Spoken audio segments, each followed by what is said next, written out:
recording "You've Lost That Love and Feeling" with Phil Spector.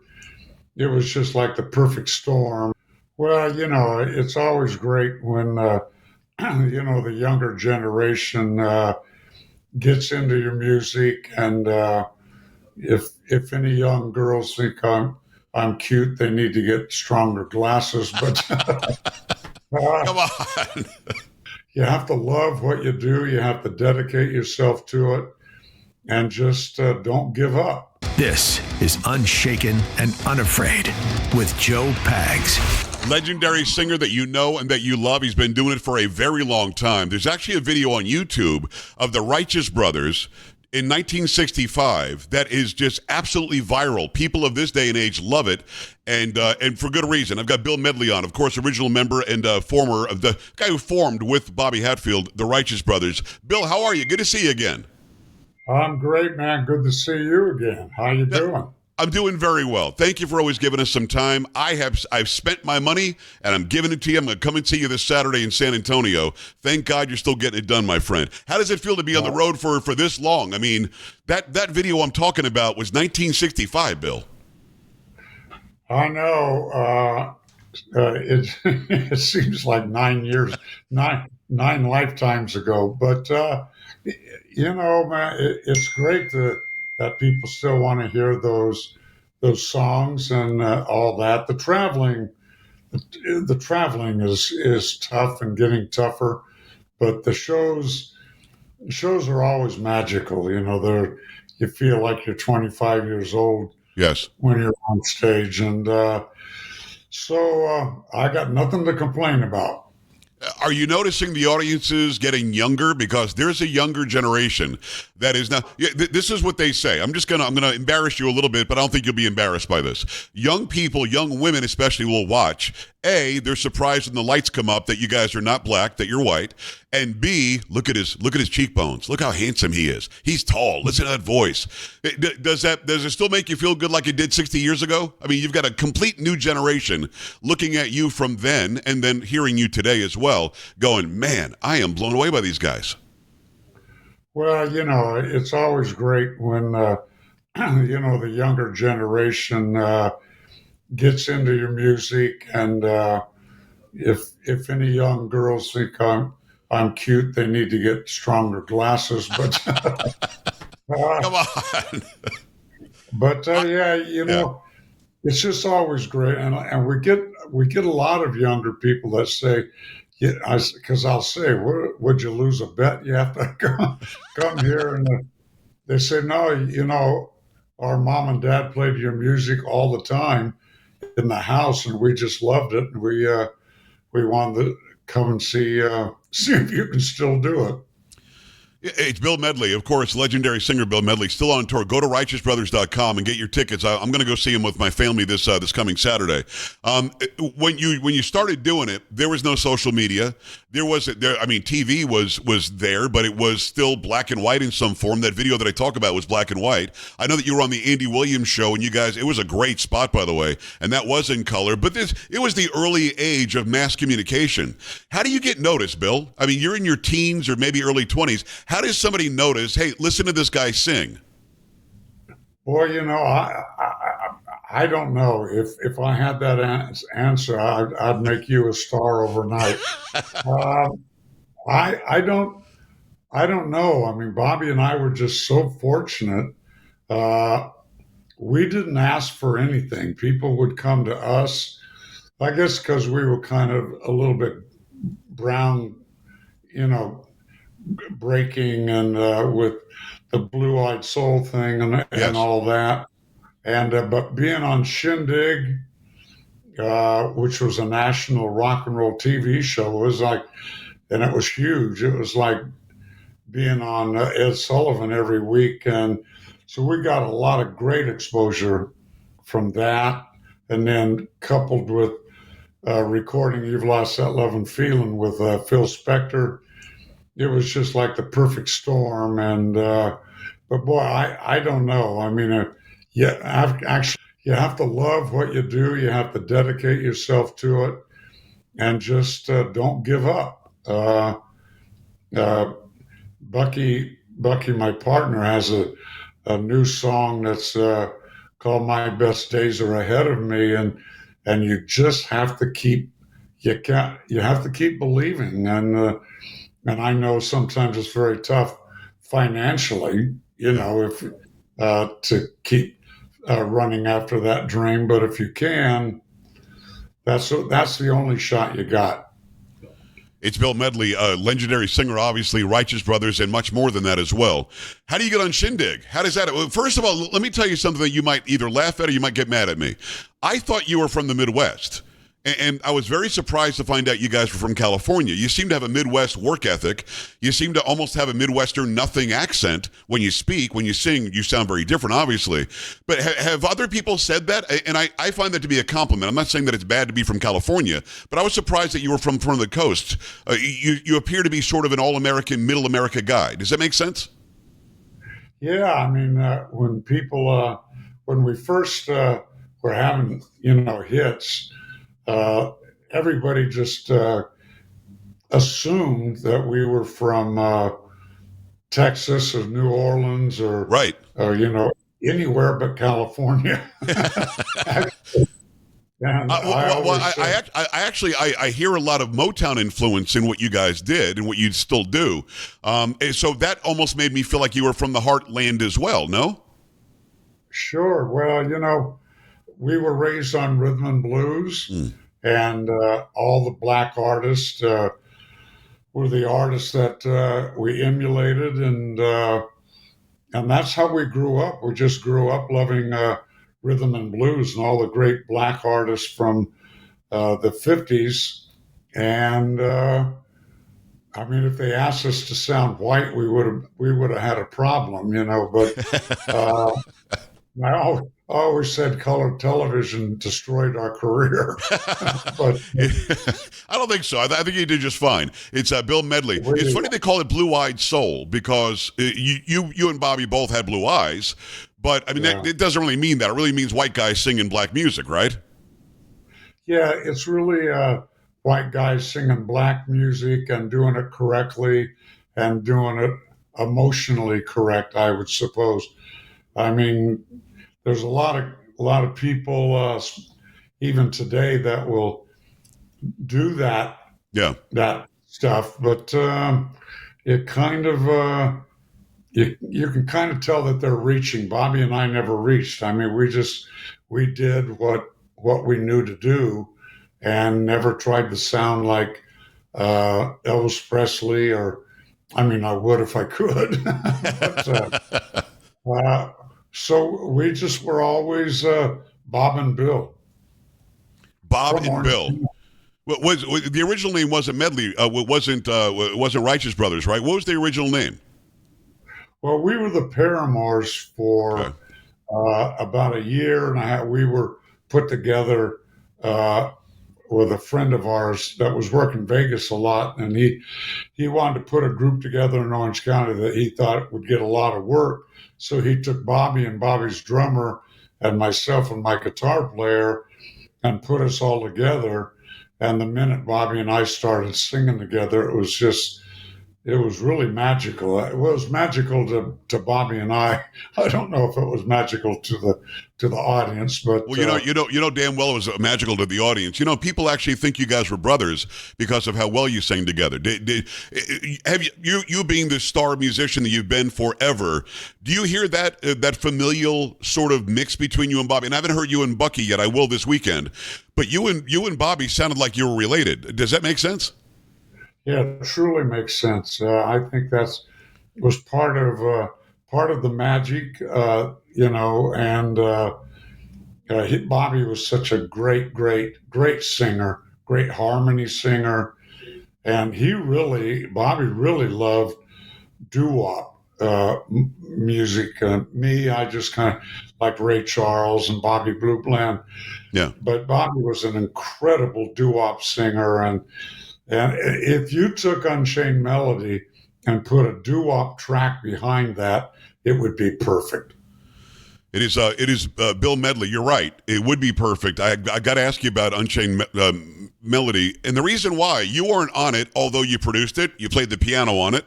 So you were involved. And when I first met you, the first time we've done 3 or 4 of these now, you told me something that blew me away. You weren't at all envious of how that song did. A, you're in the Righteous Brothers, so you're making money on it. B, you were completely involved in how that turned out. So all of that, what we hear, of course, Bobby's voice was the only voice that was going to do that song.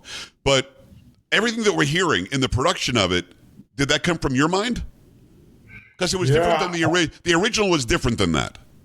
Oh, way different. And I produced it. And I was as excited as a producer than I would than the guy that sang it.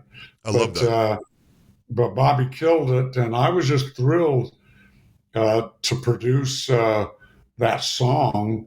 And Bobby did such an incredible job. Yeah, I wrote the arrangement for the song, played the piano, and I did everything a producer has to do. Phil Spector didn't want to produce the albums, so he asked me to do them. And Unchained Melody was on the B side of Hung on You and became a hit by accident. Stop it. It was on the B side? I had no idea.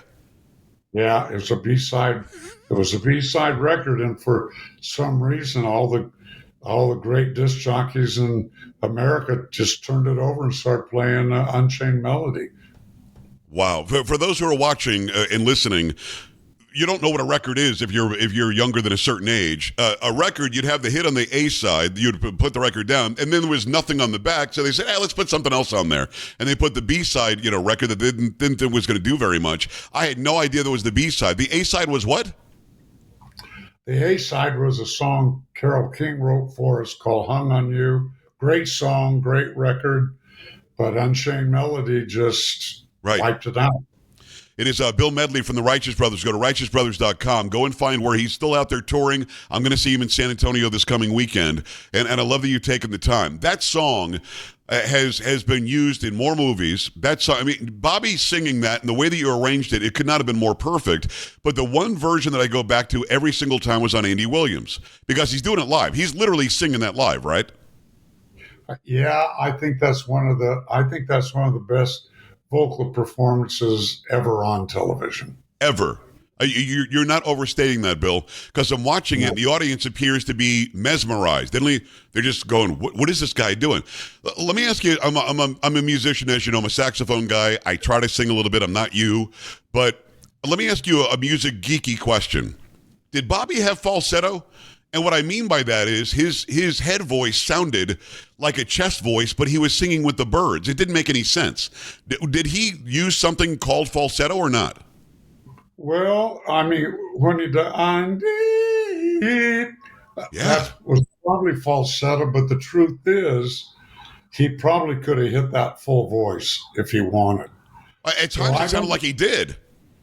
Yeah, and maybe he did. It's funny. I never asked him if Bucky does it when he does his own show, and he hits that note full voice.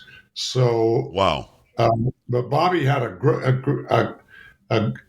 great falsetto voice. If I don't know what else to call it, but in the old doo-wop,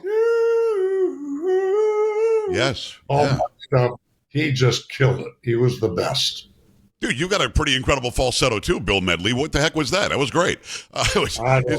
It's Bill Medley from the Righteous Brothers. I had Peter Cetera on once, who was the lead singer for Chicago from the late 70s until like 84 when they split up, and he's still sort of the voice of Chicago for many people. And I said, man, this is the guy whose falsetto is known by millions across the world. He said, I don't have a falsetto. So what are you talking about, Peter Cetera? Obviously you're singing all these high. Nope, there's no break. I just sing those notes. And I got the feeling that Bobby could have done that on command anytime he wanted. Yeah, he could have. And I take voice lessons.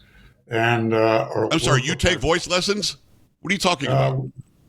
Yeah, you hear me talk, you wouldn't think I did. But I think you can never stop learning. How sing correctly and all that. And my vocal coach would take me, wait a minute,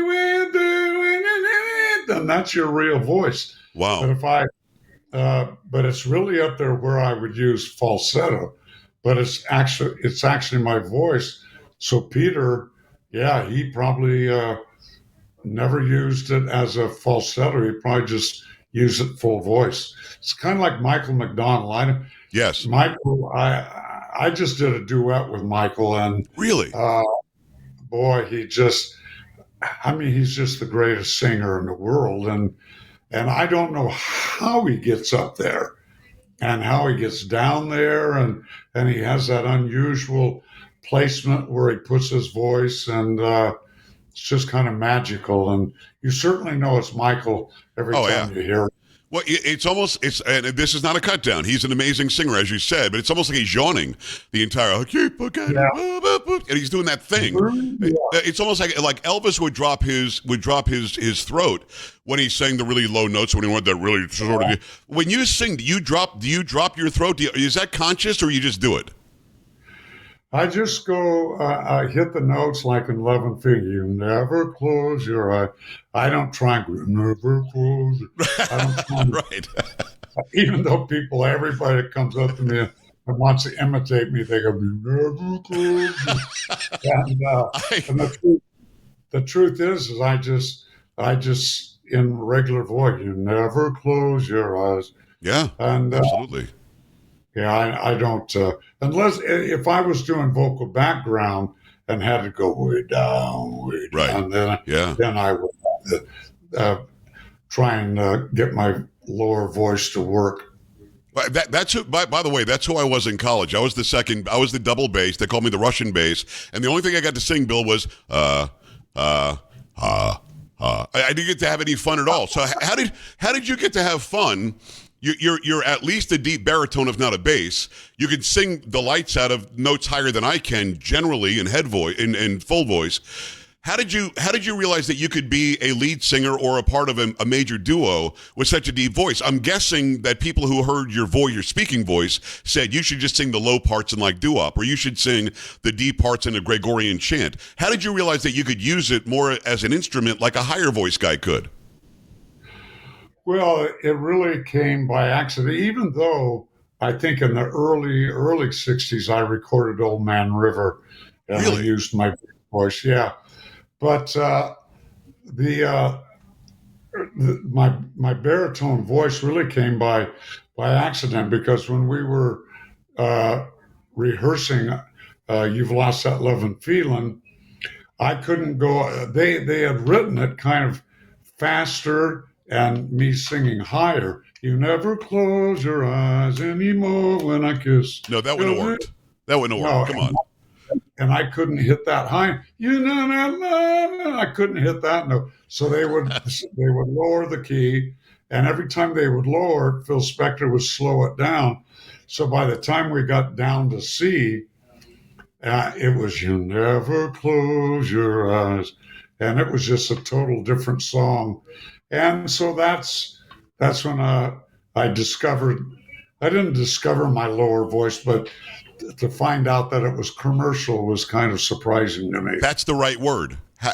Knowing that it's commercial is the. You know what's interesting about that song, and it's the most played song ever in the history. By the way, it's Bill Medley from the Righteous Brothers, still out there touring. RighteousBrothers.com. I'm going to go check them out this weekend with my family here in San Antonio. Go and find where they are, and go check Bill out singing.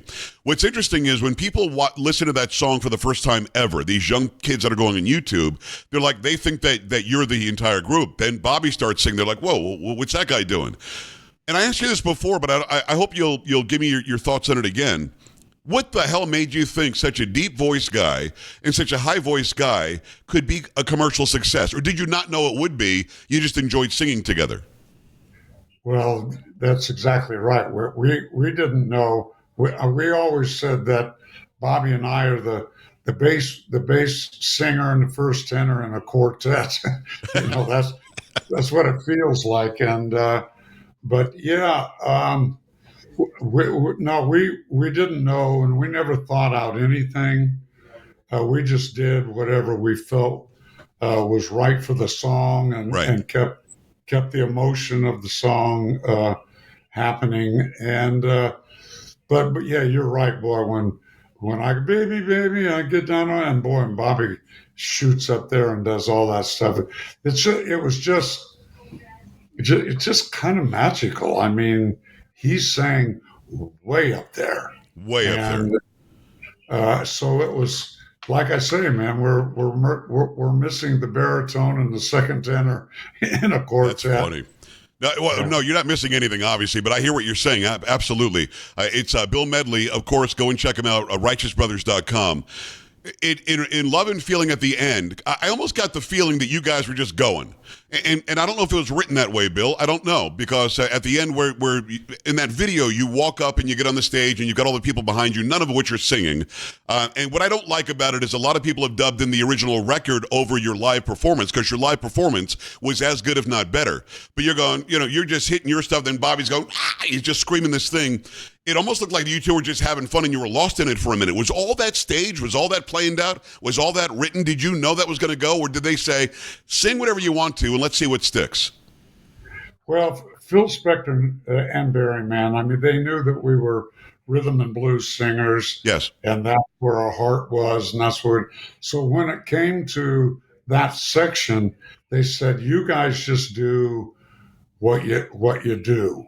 And so that was I don't want to say faked, but that was really the Righteous Brothers, because you never close your eyes. That was way different than any kind of music I ever did, and it scared me to do such a melodic, beautiful song. But boy, it was a real relief when we got to Baby Baby, I Get Down on, Yes. and Bobby just took off. Yes. And I think he wanted to show off.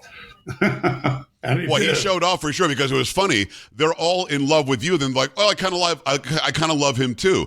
I really, really enjoy the fact that you were focused on for so much, and then this surprise comes in, and it just made the whole thing 100%. It was like 75% already, and then all of a sudden it's this thing. When you're in the studio and you get a song like that, do you have any idea it's going to be what it became? No, the truth is Love and Feeling had 3 or 4 big things going against it. First off, it was way too long. It was about 4 minutes long, and in '65 back there, a record had to be about 2:30. Oh, wow. 2 minutes and 30 seconds, and so we knew it wasn't going to get played, and I sounded like I was on the wrong speed. It's gonna never close your eyes anymore. So everything that was wrong with it, I think, made it kind of special, and I think it was kind of one of the first really dramatic ballads that young kids could listen to and say, "Oh man, I have felt like that." Instead of, a lot of the lighthearted songs that were being played in those days, sweet and lovely and cute. Well, there was nothing cute about Love and Feeling, right. And I think a lot of kids said, "Wow, I get that." It hit home. So, and then it took then a lot of people started. A lot of other acts started becoming the Righteous Brothers or doing stuff like that. Well, they were trying to. They could never be. Was Soul and Inspiration a purposeful follow-up to that? Were we trying to emulate Love and Feeling with Soul and Inspiration or not? Well, Love and Feeling was supposed to be our follow-up record. Really? Yeah, it was supposed to be. But Barry Mann and Cynthia Weil, who wrote Love and Feeling, we were working with them in New York, and they got in a disagreement with Phil, and all of a sudden we were in California working with Carole King, which was great. And her and Jerry Goffin, great writers. Right. And but when we left, the follow-up to Love and Feeling was Just Once in My Life, which has always been one of Bobby's and my favorite songs, written by Carole King. Great song. but it was in the shadow of Love and Feeling, and then Unchained Melody and a couple of other songs, and then we left. We didn't want to leave Phil Spector. There was a disagreement because we were originally signed with Moonglow Records, and then Phil Spector leased the remainder of our contract. But at some point, they were in a legal situation. Right.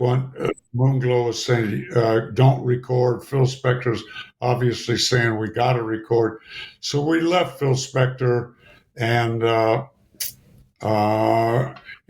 we signed with MGM. And I called Barry Mann. I said, where's that song you were teaching us? I think it was called Soul and Inspiration. Right. He said, well, I didn't even finish that. I said, well, we're going to be recording in a month, and I felt we need that record because it was a kind of a Love and Feeling song, and I produced Soul and Inspiration. So nice. all I did was what I felt Phil Spector would have done. It is Bill Medley. Bill, what would you tell this guy if you could have a conversation with this guy? Are there things that you learned that you would like to tell you back then? I would say keep your hair that dark. Come on. And I don't know what I would tell that guy. I mean, everything is such a surprise to me because, Bobby and I made it without trying to make it. And we said everybody came to us. Shindig came to us. Phil Spector came to even Moonglow Records came to us and asked us to record this song I wrote, Little Latin Loopy Loo. And so I don't know if you remember, but I told you the first time I talked to you, that's my favorite song. My favorite song for the Righteous Brothers. Well, it is because my dad had the 8-track, and in 1970, I was probably 3 or 4 years old, and he had the Righteous Brothers greatest hits or something, and he put the 8-track in, and man, I'm surprised we didn't die, because when that song came on, he'd take his hands off the wheel and start clapping and start singing, little bit. I mean, and here I am like, holy crap, this is amazing. You probably have a lot to do with why I love music and why I'm a musician from that song. And what I loved about it was, A, you had a deep voice like my dad did, and B, the harmonies immediately hit me. I knew that I had to be in music somehow. Did you realize that was going to be the launching pad, that song? Because you told me before, it's a simple song about a real girl, right? Yeah, it was about Loopy, about a girlfriend of mine. Back there when I was about 17, 18. And no, you never, I mean, Bobby and I weren't even the Righteous Brothers. We weren't even a team. But Moonglow Records, Ray Maxwell loved the song. He came into the club to see me and talk to me, and we would sing Loopy Loo in the nightclub, and the people just loved the dance to it. And he said, we ought to record it. So we went in and recorded it, and the Black Marines were calling us the Righteous Brothers. So yeah. Nobody was calling us the Beatles, so we went with the Righteous Brothers. Well, I mean, it's kind of heavy, and maybe there's no impact, but do you realize that there were a lot of people like me who were, little kids? I was in Long Island, New York, and probably in a freaking Ford Falcon or something stupid while your song is playing, and that motivated me. I'm now 58. Through my life, I have something that I can pull from that original experience that makes me. Bill, you don't know this. I'm a really good musician. I made my living as I was 16 when I started playing out in clubs. So I mean, that impact that a couple of guys from California had on a guy in New York. I mean, what you guys did was like wildfire. Does that ever hit you that you're affecting people that much?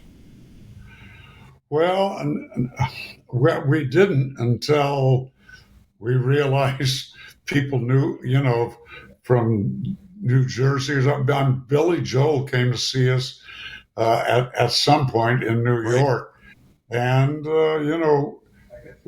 he was a huge fan. And we're going, well, how do you become a huge fan of two guys from Orange County when I guess Billy Joel is from New Jersey or From back New there York. somewhere. Yeah. Yeah. And actually, I can see why the East Coast and the South would understand the Righteous Brothers a Yes. lot more than the West Coast would. Isn't that something? It is Bill Medley, Righteous Brothers. Go to righteousbrothers.com. Go get your tickets. I'm going to go see him this weekend. I can't wait. You told me the story about Elvis in Las Vegas at one point, but I want to take you back a little bit further. Obviously, he started before you did. I think his first recording was 53 or 54 with something, My Happiness for His Mother, and then he ends up doing That's All Right, Mama, and that hits like crazy. And like a rocket, he goes. Now, you guys start showing up. I guess you started singing together in 63, 64-ish, like that. Were you already big-time influenced by what he was doing? Obviously, you didn't know him, but you guys became friends later. But was there an impact on you from what he was doing early?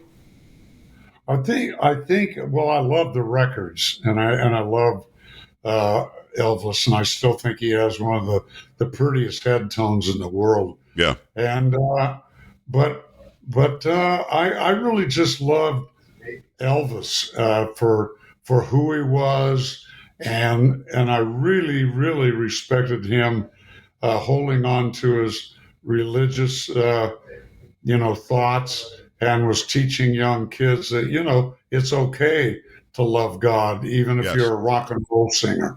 And I just had really admired him for that. And when I got to know him, I told him that, and he said, well, I certainly wouldn't turn my back on God. Amazing. How do you meet? Do you guys end up meeting in Las Vegas, or did you know him before then? He loved Little Latin Loopy Lou, Coco Joe, My Babe, and he was living in L.A. at the time. So, matter of fact, when we were doing Shindig every week, he would call the producer and say, "Have the Righteous Brothers do Little Latin Loopy Lou again," because he loved that stuff. So he started coming. We were doing some shows in the West Coast. And if we were in the LA area, he would come and see us all the time. And we would never introduce him. He didn't want to be introduced because it would kind of wreck everything. And then when I left the Righteous Brothers in 68, and I was working at the Sands Hotel in Vegas, he would come in and see me all the time.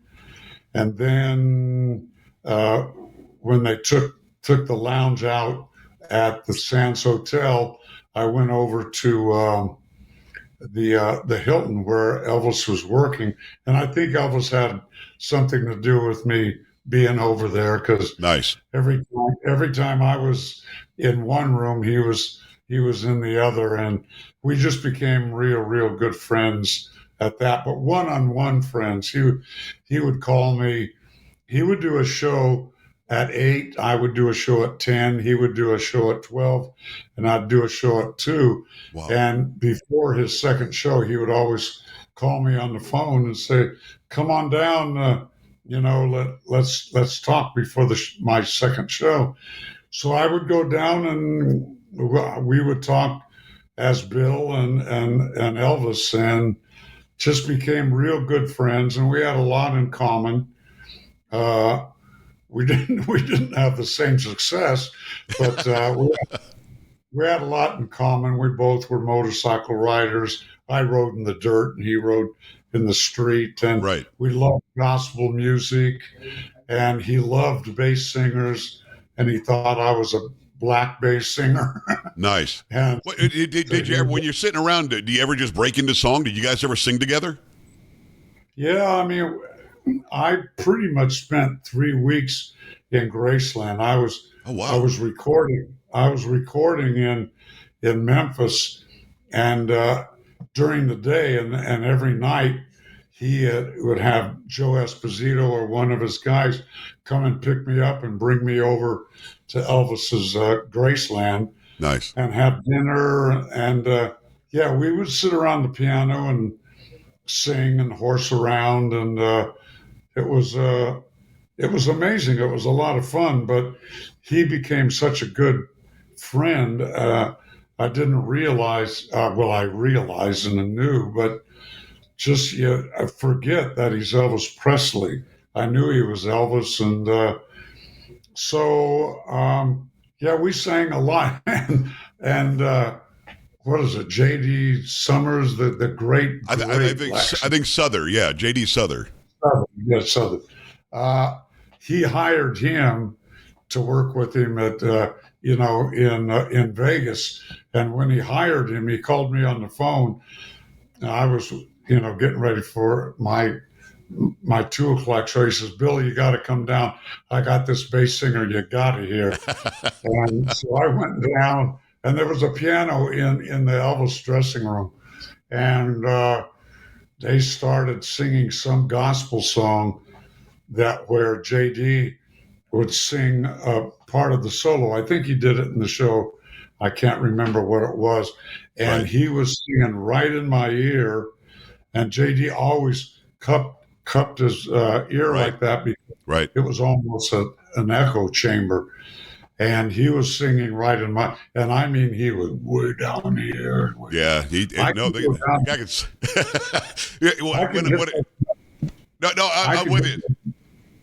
I can hit those notes. I just can't sing a melody like he does. I mean, and Elvis was like a little kid. He's watching my face. He's like that. I said, yeah, man, of course, he's the best bass singer I've ever heard in my life. Amazing bass singer, but another guy that toured with Elvis was Richard Sturban, who's now with the Oak Ridge Boys, and he was in 1971-72. He had a choice: either leave, go to the Oak Ridge Boys, or stay with Elvis, and he left. And it turned into 50 years later, he's still doing great. But I met them backstage a couple of years ago before Joe Bonsall died. The guy who sings Elvira, great guys. And Richard walked up, and I'm a bass. I've always been a bass, and my voice resonates pretty well. Bill, it was like he had an amplifier in his throat. I'm like, what are you doing? He's like, hey, Joe, how you doing? I love what you do. But Richard, stop it. What are you doing right now? And I'm looking for wires. How do those guys? I have no idea how they do it. And he told me he was a soprano in a boys' choir when he was a kid. But I hear you. I never got to meet J.D. Souther, but I mean, that's the kind of, you're right. You can sing the bass notes. I can sing the bass notes, but these guys like have an extra piece of equipment. It's weird. Yeah, I mean, it's really hard to sing way down there and singing in a melody, it's really tough. And it's interesting. When I was 15 years old, I was a first tenor and sang, first tenor, and I was probably 5'3", and when I was 15. How is that possible? I grew 7 inches in 1 year, and my voice went from here to there, and wow. So I can relate to Richard saying that, and Melvin, my good friend from the Temptations, the original bass singer. Well, he talked on his lowest notes, like, Bill, how are you? And I'm thinking, well, where is that coming from? But he talked down there. I mean, it's like they've got an extra lung or something. I don't know how you could possibly make that noise. It's Bill Medley. Go to righteousbrothers.com. Get tickets. I'm going to go see him this weekend. Just so wonderful to spend time with you. Before I let you go, 2 last questions. And I love that you making time, Bill. Thank you. Number 1, when Elvis did Love and Feeling, did he say, hey, Bill, come and watch, I'm going to do Love and Feeling? Or did he just add it and you didn't know it? I get the feeling that he loved you so much, he wanted to do your song, that he really liked that song. Yeah, I didn't know he was going to do it. And I went in because I was, in the lounge there. I would all the time go stand in the back and watch the show. But and he sang Love and Feeling, and I was blown away. I'm always asked, who do I think does the best version of that, and other than the Righteous Brothers? And I said, I think Elvis Presley does the greatest version. And I was in his show one night, and I was sitting real way up in front, and when he would do Love and Feeling, he would turn his back to the audience and go, you never close, and turn around. Right. And so when he had his back to the audience, he knew exactly where I was, and he looked down and he said, eat your heart out, Medley. Okay. No, that's amazing. I know that when Simon and Garfunkel were asked about Elvis singing Bridge Over Troubled Water, they said it's the best version that we've ever heard, where we might not even sing it anymore. So, I mean, he would take a song and he would make something, brand new out of it. I loved his version as well. I prefer your version, but I'm a big Elvis fan, obviously. Last question about Time of My Life. Now, you don't know this, but I got 1 million followers on TikTok. And when I go on there at night and I talk politics, then afterwards I sing. And one of the most requested songs that I sing is I've Had the Time of My Life from Dirty Dancing. If you don't mind, relay the story to my audience one more time about how you almost didn't do the song. I could not believe this when you told me about this. Yeah, I think somebody figured out that I sang like 32 songs for movies. And so when they called me to do that, I had just had recorded a duet with Gladys Knight for Sylvester Stallone. Oh, wow. So when they called me to do this song for Dirty Dancing, I said, when they said, we need you to sing this song. You're the only guy to sing this song. I said, well, what's the name of the movie? They said, Dirty Dancing. I said, that sounds like a bad porno movie. And I said, well, who's in it? And he said, well, Patrick Swayze and Jennifer Grey. I said, who's that? I kind of knew who Patrick was. Right. But, and I said, I can't do it. I'm a California guy. They wanted me to fly to New York to sing the song. And I said, I can't leave. My wife is expecting our child. Yeah. And I promised her I would be here. So I can't do it. So they would call me every week and say, has Paula had your child? Wow. And finally I said, yep, she had the baby girl. And they said, well, Jennifer Warnes will sing the song if she can sing it with you. And I said, well, I would love to sing with Jennifer Warnes. Right. She had just had that hit with Joe Cocker, Up Where We Belong. And, right.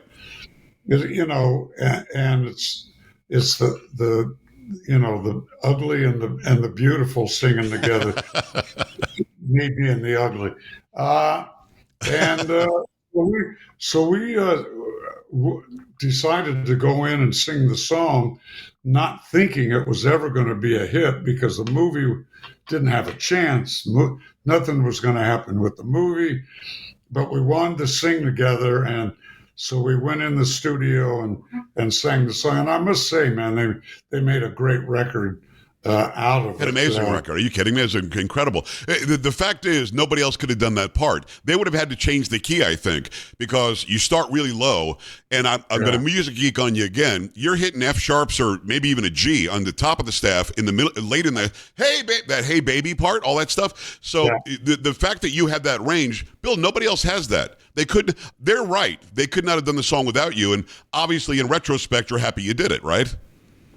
I'm thrilled to death I did it. And once again, it's all by accident. I'd like to take the credit for everything, but I can't take the credit for anything.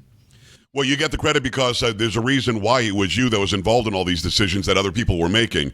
And I'm so glad that you did. It's Bill Medley, The Righteous Brothers. Go to righteousbrothers.com. I'm going to go see him this Saturday. Now, your daughter McKenna there's a version that you two sing online that is unbelievable. It's maybe the best I've heard. Is she still, will I see her this weekend singing with you or not? Yeah, she's singing with me. She does Time in My Life, and she does a version of California Dreamin'. Oh, wow. That she does, and she just kills it. She's a great singer, a great girl. I'm very, very proud of her. She just had her first child. Oh, wow. So I'm just real happy for her. Well, congratulations on that. I look forward to hearing you sing with her in person, Bill. I'm telling you, I might have to drop a couple of notes. I might have to sing a little bit of Love and Feeling or something. I just feel like I need to in front of the master. See, tell me it's no gooder. No, what's funny is when I do Love and Feeling on karaoke, like when I do this late night thing on TikTok, I try to sing the Bobby parts too. Bill, it's scary. I'll record it one day and I'll send it to you because it's not good. Now, you actually do Unchained melody in the show now, right? You do that. Yeah, I sing it because it's a tribute to Bobby, and we show a video of us in the older days and this and that. And and I didn't want Bucky to do it because Unchained Melody is so known, and I think that they would just be it would be unfair to him. It would be yeah, unfair. very unfair. So throw me under the bus. I've heard you do it. It's an unbelievable very, very different, obviously, but it's unbelievable how you do it, and I can't wait to see it live this weekend. Thank you, man. Thanks for coming to the show. And I want you to come back and sing Love and Feeling for me. If you'll let me. You can smack me in the head if it sounds as bad as it might sound. Bill, I appreciate you. I can't wait to see you this Saturday. Thanks for making time for my audience and for me. We're going to get this out to everybody. And God bless you, man. Keep on going for another 100 years if you can. I will do that. And it's always a joy to be on your show. I think you do an amazing job. And thank you for having me. Thank you, brother. I really appreciate you. We're back after this. Keep it right here. More Unshaken and Unafraid with Joe Pags to come.